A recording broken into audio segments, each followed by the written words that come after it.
Okay, ഈ school വിദ്യാർത്ഥികൾ ദുബായിലെ വ്യത്യസ്ത സ്കൂളുകളിൽ പഠിക്കുന്നവരാണ്.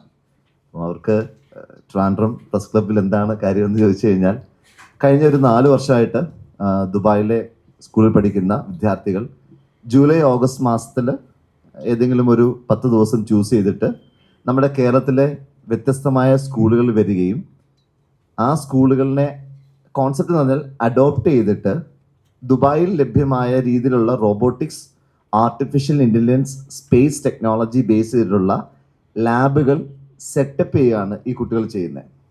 അതായത് ആ സ്കൂളിലേക്ക് വേണ്ടുന്ന മുഴുവൻ ലാബിലേക്കുള്ള എക്യുപ്മെൻസിൻ്റെയും ഫണ്ട് റേസ് ചെയ്ത് ആ ഫണ്ടിൻ്റെ എക്യുപ്മെൻറ്റ്സ് ആ സ്കൂളിൽ സെറ്റപ്പ് ചെയ്ത് സ്കൂളുമായിട്ട് ഏറ്റവും മിനിമം 3 years ഒരു MOU പോലെ സൈൻ ചെയ്ത്, അതായത് 3 വർഷം ആ പദ്ധതി അവിടെ പൂർണ്ണമായ സൗജന്യ നിരക്കിൽ തന്നെ, അതായത് 1 രൂപ പോലും ആ സ്കൂളിലെ വിദ്യാർത്ഥികളിൽ നിന്ന് മേടിക്കാതെ ഈ പദ്ധതി നടപ്പിലാക്കിക്കൊണ്ടിരിക്കുന്ന വിദ്യാർത്ഥികളുടെ ഒരു ബാച്ച് ഓഫ് സ്റ്റുഡൻസ് ആണ് ഇവിടെ ഉള്ളത്.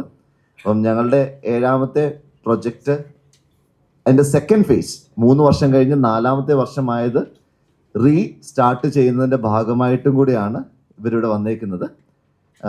ഈ വന്നിരിക്കുന്ന കുട്ടികളിൽ 5 പേര് വർക്കലയിലുള്ള ഒരു സ്കൂള്, MTCS ചെറിയന്നൂർ എന്ന് പറഞ്ഞൊരു സ്ഥലം, ആ ഗ്രാമം എനിക്കും കൃത്യമായിട്ട് പ്രൊണൗൺസ് ചെയ്യാൻ കിട്ടുന്നില്ല.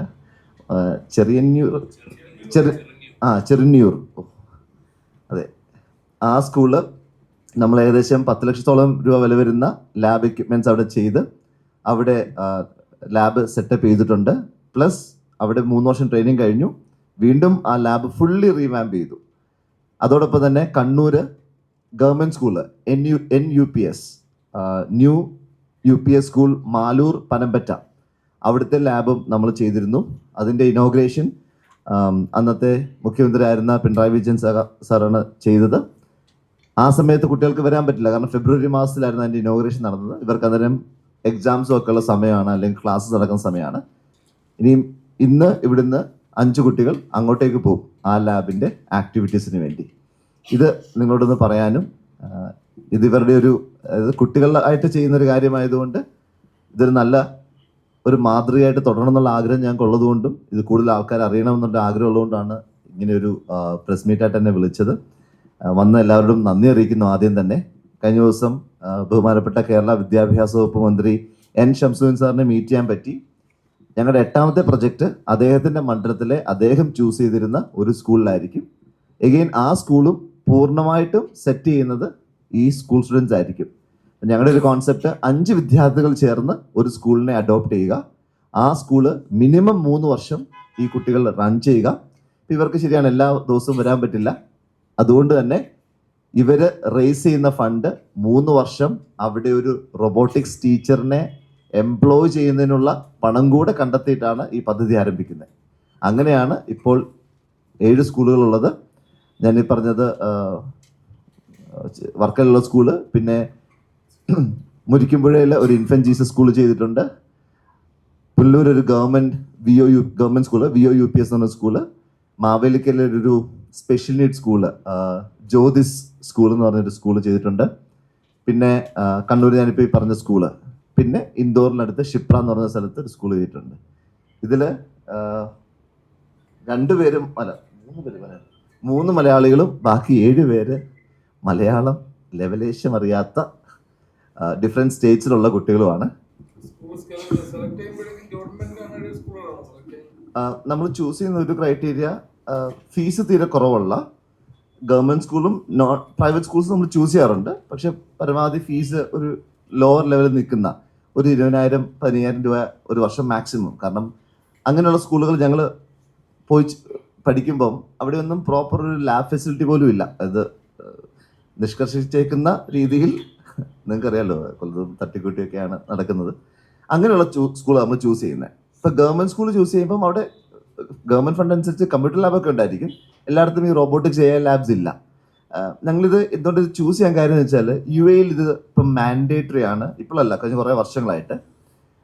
അപ്പം ഇവരൊക്കെ അതിൽ എക്സ്പോസ്ഡാണ്. അപ്പം നമ്മൾ നോക്കുമ്പം ഇവരുടെ സെയിം ഏജുള്ള കുട്ടികളെ, ഇപ്പം സനയുടെ 6ാം ക്ലാസ്സിൽ പഠിക്കുമ്പോഴാണ് ഈ പ്രോജക്റ്റിൽ ഇൻവോൾവ് ആവുന്നത്.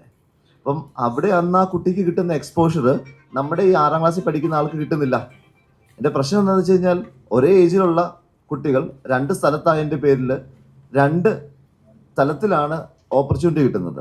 അതൊന്ന് ബ്രിഡ്ജ് ചെയ്യാന്നുള്ള ഉദ്ദേശത്തിലാണ് നമ്മൾ ഈ ഒരു പ്രോഗ്രാം ആരംഭിച്ചത്. അതുകൊണ്ടാണ് സ്റ്റുഡൻസിനെ കൊണ്ട് തന്നെ ഇത് ചെയ്യിക്കുന്നത്. വേറെ ആരും അതിനകത്ത് ഇൻവോൾവ് ചെയ്യുന്നില്ല. ഞങ്ങൾ ഒരു കോർപ്പറേറ്റിനെ ഇൻവോൾവ് ചെയ്യിക്കുന്നില്ല, വേറെ ഒരു ഓർഗനൈസേഷനും ഇല്ല.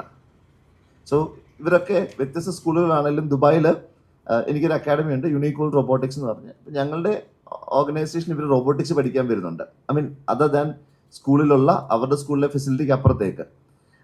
ഇവർ ഇപ്പം ഈ ഇരിക്കുന്നതിൽ ഒരു 5-6 പേര് ഞങ്ങൾ ഇപ്പോൾ US ജോൺ ഹോപ്കിൻസ് യൂണിവേഴ്സിറ്റിയിൽ ഒരു കോമ്പറ്റീഷൻ കഴിഞ്ഞിട്ട് ജൂലൈ 1-ാം തീയതി എങ്ങാണ്ടാണ് തിരിച്ച് ലാൻഡ് ചെയ്തത്. ഒരു 10-15 ദിവസത്തെ പ്രോഗ്രാം ഉണ്ടായിരുന്നു. ലോകത്തിൽ ഏകദേശം 12,000 ടീമുകൾ പങ്കെടുത്ത് നാഷണൽ ലെവലും ഒക്കെ കഴിഞ്ഞിട്ട് 44 ടീമിനെ അവിടേക്ക് സെലക്ട് ചെയ്യത്തുള്ളൂ.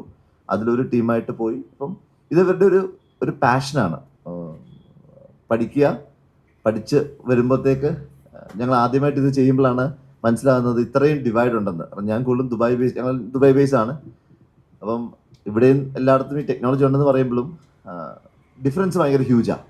ഇപ്പോഴാണ് ശരിക്കും പറഞ്ഞാൽ മാറ്റങ്ങൾ വന്നത്. ഞാൻ ഒട്ടും എക്സാജറേറ്റ് അല്ല പറയുന്നത്. 5 വയസ്സ് 6 വയസ്സ് തൊട്ട് ദുബായിൽ കോഡിങ് സ്റ്റാർട്ട് ചെയ്യും.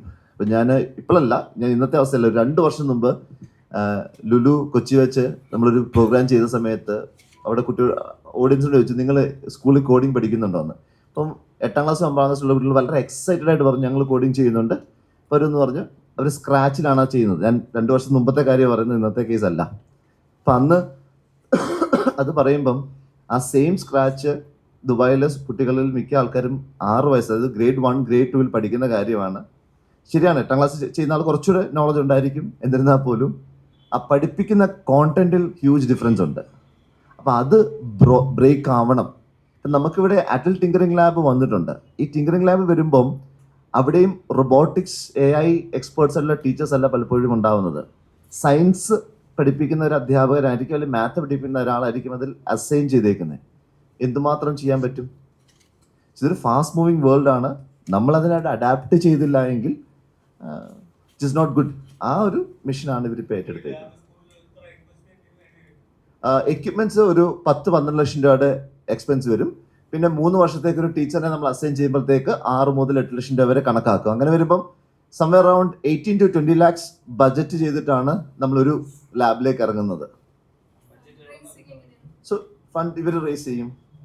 ഇവർ ഓരോരുത്തരും ഫോർ എക്സാമ്പിൾ ഒരു സ്കൂളിന് ഓരോ സ്കൂൾ നമ്മൾ ചൂസ് ചെയ്യുമ്പോൾ ആ സ്കൂളിന്റെ സൈസ് അനുസരിച്ച് ചെറിയ വേരിയേഷൻ വരും. അപ്പം നമ്മൾ ആദ്യം ഒരു പ്രൊജക്റ്റ് ഫൈനലൈസ് ചെയ്യുമ്പോൾ നമുക്കറിയാം ഇത്ര എമൗണ്ട് വേണ്ടി വരും. So we discuss with students, interest ആയിട്ടുള്ള സ്റ്റുഡൻസിനോട് മാത്രം. അപ്പോൾ ഇവർ പല കോമ്പറ്റീഷനിൽ പങ്കെടുക്കുമ്പോൾ അവർക്ക് പ്രൈസ് മണി കിട്ടും, പിന്നെ ബർത്ത്ഡേ ഗിഫ്റ്റ് ഉണ്ട്. എന്നോട് കഴിഞ്ഞ ദിവസം ഒരു കുട്ടി പറഞ്ഞു, പിന്നെ ഞാൻ എൻ്റെ ഫാദറിനോട് ഒരു ഡീൽ വെച്ചു, വീട്ടിലെ പണികൾ ഞാൻ ചെയ്യാം, ഓരോ പണിക്കും ഇത്ര ദിറം വെച്ച് തരണം. So they raise money by themselves. And ഇപ്പം അടുത്തിടെ നിങ്ങൾ ടീം എത്ര രൂപ റേസ് ചെയ്തത്? I mean sorry, how much amount did you raise for your team? So അവരുടെ ടീമിന് വേണ്ടി ഈ റോബോട്ടിക്സ് കോമ്പറ്റീഷനിൽ പങ്കെടുക്കാനും ഈ സ്റ്റെം ഔട്ട്റീച്ചിന് വേണ്ടി $10,000 അവർ റേസ് ചെയ്തത്, which is equal to 9.5 lakhs.